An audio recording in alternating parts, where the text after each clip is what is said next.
that, we are recording. And Beth, if you'd like to start with PTSA.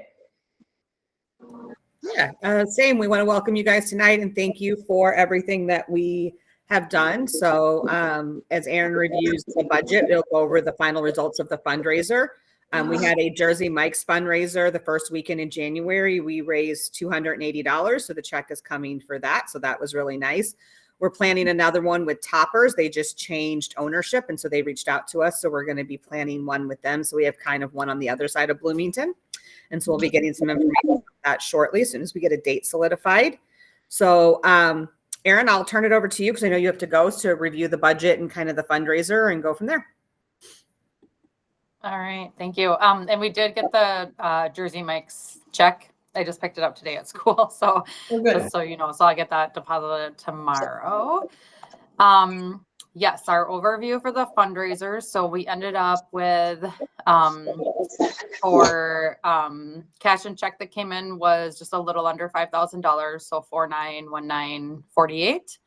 And then online totals were just a little under 7,500, so that was really good.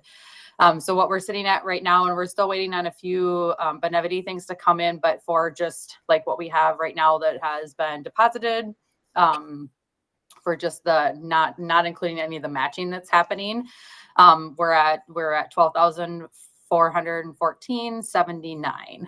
So a really good total there for the fundraiser. And then of course we have all of the matching in the Benevity that it usually takes a little while, you know, it could be up to like 2 to 3 months for that to actually show up. So we're just kind of waiting for those things to come through, but we know that they're coming and that they're in there. So for an overview of where we sit right now, as of, and I just kind of balanced,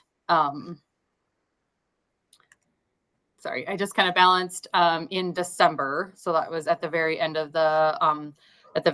of December, and we were just a little over $21,000 for the budget. So 21,452.81 is kind of where we're standing right now. And that includes just kind of, that's the actual amount. So everything was cleared and flushed out. And that's kind of where we sit now with us being able to kind of like work through things and purchasing things and moving forward. We also have a couple things that were just purchased for like the grade level parties that I have to write a few checks for. And then there was some requests for supplies for the school nurse, social worker, the pantry for clothing, like those sort of things for kids. So I'll be writing those checks soon. So that'll probably be, I'm approximating right around another like $600, $700 that will go down. But that makes sense, and we budgeted for that. Is there anything else that you wanted me to go over specifically, do you think? No, I think that's pretty much it. What we kind of spent, what we kind of spent currently, where we are with the fundraiser, and then the grade level parties is what we talk about next. Is that'll be what most of the funding goes to from the fundraiser, right? So we have the DJ, right. We have the pizzas, the game stuff. So those will be coming up here, and we've already sent out the volunteer list, which is filling up fast. So if there's anyone who still wants to join one of the grade level parties for volunteers, you can get that in, but they're moving forward here quickly. So I think that is good for the budget review, unless anybody has any questions. Okay. Yeah, no, I think the only thing that like and I don't know if this is something that we put on here. I know we talked about it the last, but we talked a lot about having like a principal discretionary fund. So that was just an ad that was added or whatever. And that's really for Ann and John to be able to kind of use as things come up, if there's needs that arise with like families or students or things like that. So that piece was an additional budget line that we didn't have before.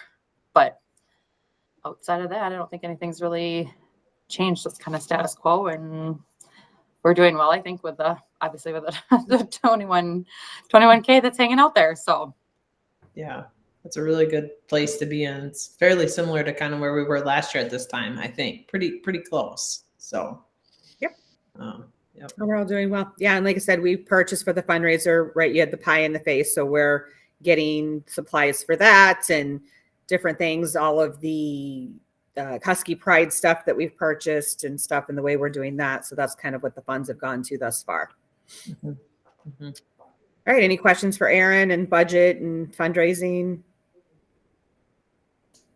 Yeah, I think the latest thing we have is we have started the kind of second part of the year and going into 2025 here that we need some people who might want to join the board.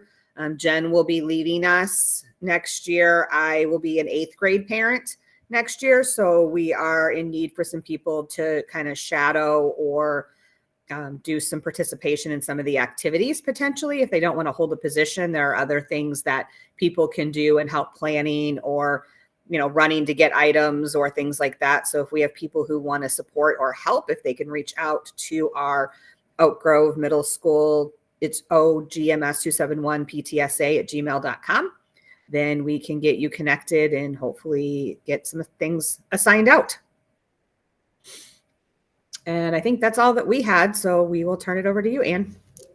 Great. I just have a few things that are happening now and coming up. We actually, this email only went to 7th grade parents, but we actually have 7th grade vision screening tomorrow. So our nurses in partnership with our Bloomington nurses are screening all 7th graders vision tomorrow. So that's new this year. That's not something they've done before. So that's one thing that's coming to mind this week. We are slowly doing the fundraiser rewards, for lack of better terms, and the kids are loving it. John and I were in big Husky inflatable suits already for a day, and they've done the beanie bots on the news. We're doing pie in the face this week. So just slowly rolling those things out. Dodgeball tournament is underway. So yeah, I'm sure you'll hear your students talk about that at home as we roll those things out. So thank you for everything with the fundraiser. The kids have a lot of fun on it. Other thing that's happening right now, registrations. This is 8th graders. They are registering for high school already. It's crazy. It happens so early. The end of the quarter is this Friday. So we're halfway through the year and they're already registering for high school. So both Jefferson and Kennedy were at our schools this past Friday. Just to kind of talk about the 2 high schools and what they have to offer and hand out the registration forms. There's high school information nights, one this evening and one on Wednesday. That'd be Wednesday, no, Thursday, that would be. And then they'll come back Friday, January 23rd, and that's when the students, 8th grade students, actually register. So I know it's a really exciting time for our 8th graders, and just looking at all the classes that they can do with the electives, and they're enjoying those pieces. But if you have any questions, please feel free to reach out to our counselors, or even better, probably the Kennedy or Jefferson counselors to answer any high school questions. Which brings me to my next thing. What about 6th and 7th graders, right? Or our current 6th and 7th graders going into 7th and 8th? Do they need to register? They do not. So all of their classes that they're taking right now will roll over to next year. So their music choice will roll over. All of their course offerings that they get now will roll over to the next year. So our current students, our current 6th and 7th grade students, do not need to register at all for the upcoming years. So that's in full swing. Other things going on, testing. We are starting testing here in a couple of weeks with our access testing. And then we will roll into, I know it's a few months yet, but it comes quick. We'll roll into MCA testing and MAP testing. You'll see science, 8th graders take a science MCA, the other grades do not. And then reading and math MCA and reading and math MAP will be taken by all 3 grades. We try and do it on one day. You'll see like reading MCA is one day. If students miss, it's not a problem. They can make up the tests at a later date. We have makeup days. Also, students have as much time as they need to complete these tests. So if they need another day, that's not a problem either. So we're rolling into testing here. Spring just kind of springs up upon us. The other thing I want to talk about is the learning support series. And I've sent these out before through email, and I've talked about them at these meetings too. I've heard great things. I have not been to one, but they're put on by our district learning supports team, and they're meant for families and parents. And there's different topics each month. And coming up this January, I don't want to go, right? Strategies to help overcome barriers to that attendance piece and getting students to school. So that's another one coming up. And then one in February and March. And I'll send home emails as we get closer to the dates, but wanted to talk about that. I've heard great things about them. So opportunities to learn more. So those are the big things that I have right now, but we have time. And are there any questions? I had a quick question. Hi. Thank you. So this is our first year at Oak Grove, and I love how much you communicate when buses are going to be late and stuff. But is this abnormal that the buses are so unreliable? Because at least once a week, I'm driving my kid to school because the bus doesn't show up, or it's 40 minutes late, and I don't want him to be late for school. Yeah, we have had one bus that I would say has been later or missed stops more than I have ever seen. Okay, And probably that, not. yeah, and that, got lost one day, I know too. So I'm assuming that that is the bus that your student is on, and that has been abnormal. And we have talked to transportation every single time. So I do know that they're working on that pieces. But if you ever have any questions about transportation, please reach out to them. Email them, call them. Oh, okay. Yeah, I didn't even think about For that. the most part, our buses has been fairly consistent this year and on time, but we have had one bus that has been abnormally late. Yeah, we lucked out. But no, I do love the fact that I can look at my phone and know that I'm going to get an email, because that's not common with our elementary school that we go to. They just kind of brush it under the rug. So I appreciate that. I wanted to make sure that I thanked you for at least doing that. Yes, of course. And we try the minute we know, I'm like, send out the email, get it out there. But sometimes we find out later too, they've already missed a stop, but we really try, and because we know how frustrating that can be. And also just honestly scary for kids too, right? Scary because they're sitting at a stop and it's cold, or their bus is going somewhere that they shouldn't be going, and that's nerve wracking too. So yeah. Yep. Any other questions? Okay. Well, I didn't have anything more. Beth, do you guys have anything more on the PTA side? We do not at this time. Everything seems to be going pretty smoothly and pretty well. So it's just more informative of what we've been up to and what we're spending the money people have entrusted us with and what we're going to be doing next.